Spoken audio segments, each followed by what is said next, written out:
All right, let's trade in that snow for some sand, shall we? Today, we're diving deep into Thailand's islands, looking ahead to 2025. Excellent choice. We've got a blog post and a YouTube video packed with inspiration. So get those notes ready. Yeah, Thailand's got a lot to offer. It's not just a few islands we're talking about. It's well over 1,400 islands. Oh, talk about potential for adventure. We're going to be talking about two main island groups, the Andaman Sea and the Gulf of Thailand. Each one's got its own unique vibe. 1,400 islands. Okay, so where do we even begin? Maybe we can just close our eyes, spin a globe, and see where we land. Maybe not. Let's start with the basics.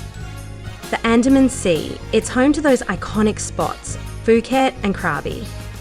Known for those like dramatic limestone cliffs rising straight out of the water, turquoise water, world-class diving, you know that classic Thai island picture. Okay, yeah, I'm picturing like the perfect beach. Crystal clear water, maybe a long-tail boat in the distance. Exactly. Okay, so what about the Gulf of Thailand? How's that different? The Gulf's a little more laid back, more of a chill vibe. Think about Koh Samui, Koh Phangan, Koh Tao. Main for family-friendly beaches, lush jungles, and some amazing coral reefs. Okay, so two very distinct. Dramatic beauty in the Andaman and then more of a chill family atmosphere in the Gulf. But hold on, doesn't Thailand have a rainy season? Like, how do we know when to pack our swimsuits? Yeah, that's a really important question. The ideal time to visit actually depends on which region you're going for. For the Andaman Sea, you're looking at December to March. That's when you get those sunny skies, calm seas, perfect for island hopping. Okay, December to March for the Andaman, got it. What about the Gulf? The Gulf of Thailand's a little bit different. Its dry season runs from February to September. Okay, so a little overlap there, but good to know those nuances when you're planning a trip. Don't want to get caught in monsoon. No, you do not. And it's not just the weather. You'd be surprised. Even ferry schedules can play a role in planning your island hopping adventure. Wait, really? The ferry schedule can make or break my island dreams? It's true. Especially if you're island hopping. Some islands have less frequent ferry service, particularly in those off-season months. Definitely want to double-check those schedules so your trip goes smoothly. Okay, noted. Got our geography down. We know the weather windows and ferry schedules are key. Now let's talk about the islands themselves. Our sources are pointing to some real gems for 2025, right? Let's start with Koh Phangan. You know, home of the full moon party. Yeah, Koh Phangan, it's definitely famous for that full moon party. But it's honestly so much more than just that. You've got hidden gems like Bottle Beach. Really secluded paradise. Perfect if you're looking for some tranquility. Bottle Beach. Okay, so I'm picturing like crystal clear water, powdery sand, and maybe a hammock strung between two palm trees. This is a barren. Okay, sign me up. But let's backtrack a bit to the full moon party. Legendary. But how did it all begin? So picture this. It's the 1980s. You've got a handful of backpackers, a guitar, and the glow of the full moon. That's how the full moon party started. The spontaneous celebration of music and island life. Wow, from those humble beginnings to like a global phenomenon. That's amazing. Yeah, pretty incredible. Today it draws in 3,000s of partygoers every single month.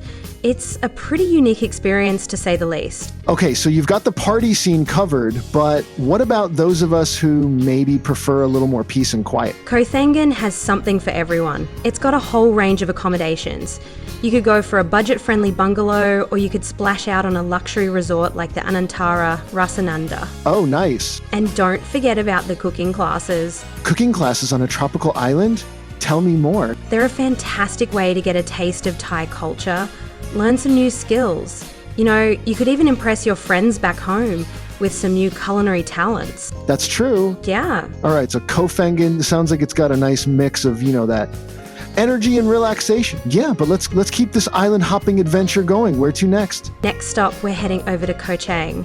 Known for its lush jungles, those amazing waterfalls, and a really family-friendly atmosphere. Koh Chang, the elephant island. I've heard it's a bit more off the beaten path compared to some of the others. Yeah, for sure. It's actually the second largest island in all of Thailand, and it's got this super laid-back vibe. You'll find Pristine beaches, perfect for families, and if you're feeling adventurous, you can check out Koh Chang National Park. Nice jungle treks, hidden waterfalls. Maybe you'll even spot some wildlife. Sounds like an adventure. But is there anything like really unique to Koh Chang, something that sets it apart? Well, how about a sunken shipwreck?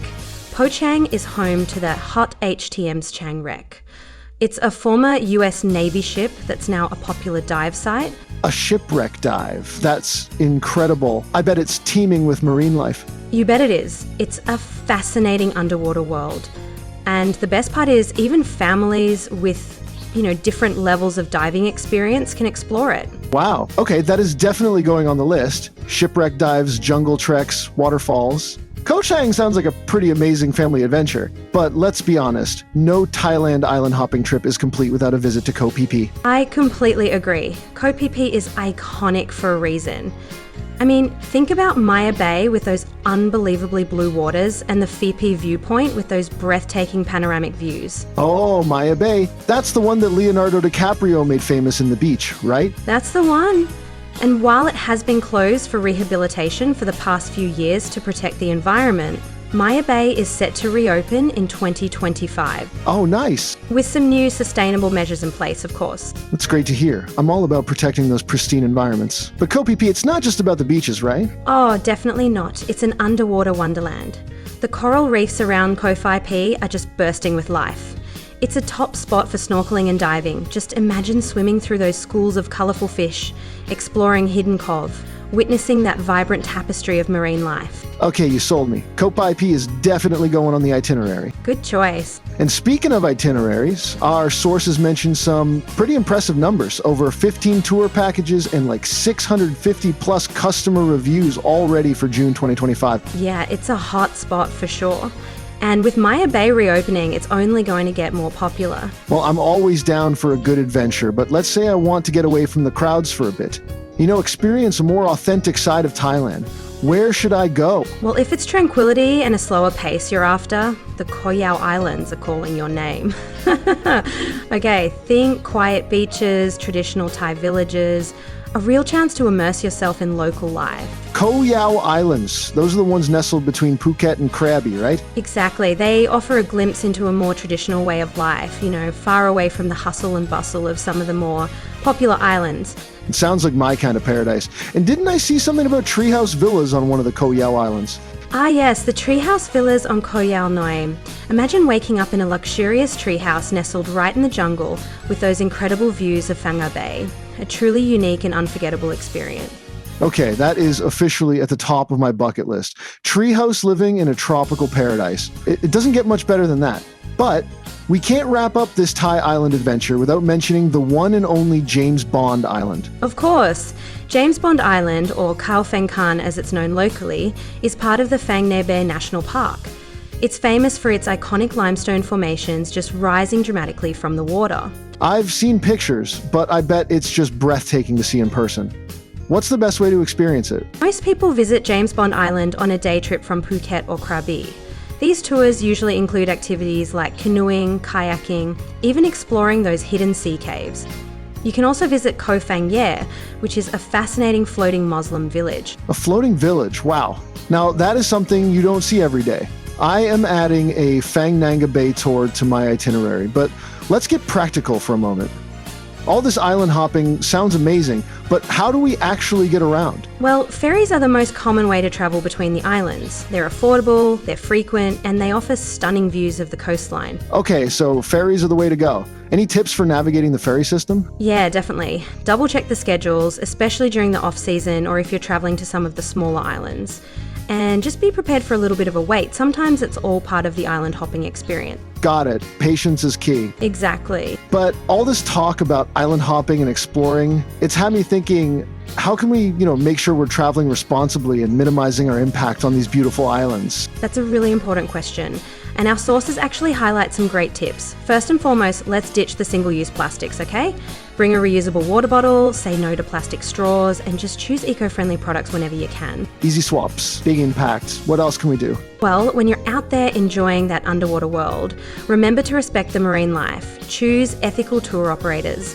Avoid touching or disturbing the coral reefs and be mindful of your sunscreen. Oh yeah, Some of the chemicals can actually harm marine ecosystems. reef-safe sunscreen is a must. And what about, animal encounters? I know Thailand's got a lot of elephant sanctuaries and other animal attractions. But it's really important to be discerning when it comes to animal tourism. Do your research. Choose ethical sanctuaries that prioritize the well-being of the animals. Avoid any attractions that involve riding elephants or exploiting animals for entertainment. Right, Remember, responsible travel is about respecting all living beings. absolutely. So we've covered a lot of ground, from the bustling beaches of Koh Phi Phi to the tranquil shores of the Koh Yao Islands. We've even talked about the importance of responsible travel. Yeah, but before we wrap up this section, I'm curious. What's the one thing you want our listeners to take away from this deep dive into Thailand's islands? It's really remarkable just how much variety Thailand's islands offer.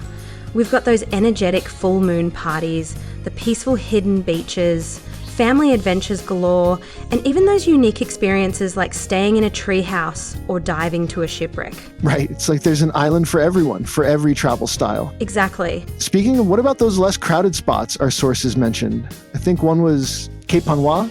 Koh Phangan, oh, that's a real hidden gem. It's on Phuket, but tucked away from all the action. In Patong, you'll find quiet beaches, local restaurants, a more authentic Thai feel. Okay, and wasn't there another one? Nui Beach. Tell me there's a hammock and a coconut involved. Nui Beach definitely fits the bill. It's the small secluded beach on Koh Lanta Yai. Perfect for swimming, snorkeling, or just soaking up the sun. Well, you've twisted my arm. Quiet beaches, local vibes, that's right up my alley. But beyond picking those less crowded spots, what else can we do to really travel responsibly in Thailand? Well, one simple yet super impactful thing is supporting those local communities. Choose locally owned businesses, try authentic Thai cuisine, engage with the locals. A simple Sawasdi hello can go a long way. I love that. Experiencing the real heart of Thailand, not just the touristy side. And what about transportation? We talked about ferries, but are there more eco-friendly options out there? Absolutely. Some islands offer bike rentals. That's a great way to explore at your own pace and reduce that carbon footprint. And if you're sticking to a smaller area, walking is always a good option. Yeah, good point. Ferries, bikes, walking, getting around these islands sounds like an adventure in itself, for sure. And speaking of adventure, remember that responsible travel doesn't mean you have to sacrifice any of the fun or excitement. It's all about making conscious choices that are good for both the environment and the local communities. Well said. So, as we wrap up this deep dive into Thailand's islands, let's turn it over to you, our listener. What kind of island experience speaks to you? Are you picturing yourself dancing the night away under the full moon, exploring those hidden coves? Or maybe just relaxing on a secluded beach with a good book? Thailand's islands offer endless possibilities. The real magic is finding those experiences that resonate with your own personal desires, your travel dreams. So start dreaming, start planning, and don't forget to pack those reusable water bottles. And most importantly, travel with an open heart, a curious mind, and a deep respect for the beauty and the fragility of these incredible island paradises. Safe travels. Until next time, happy island hopping.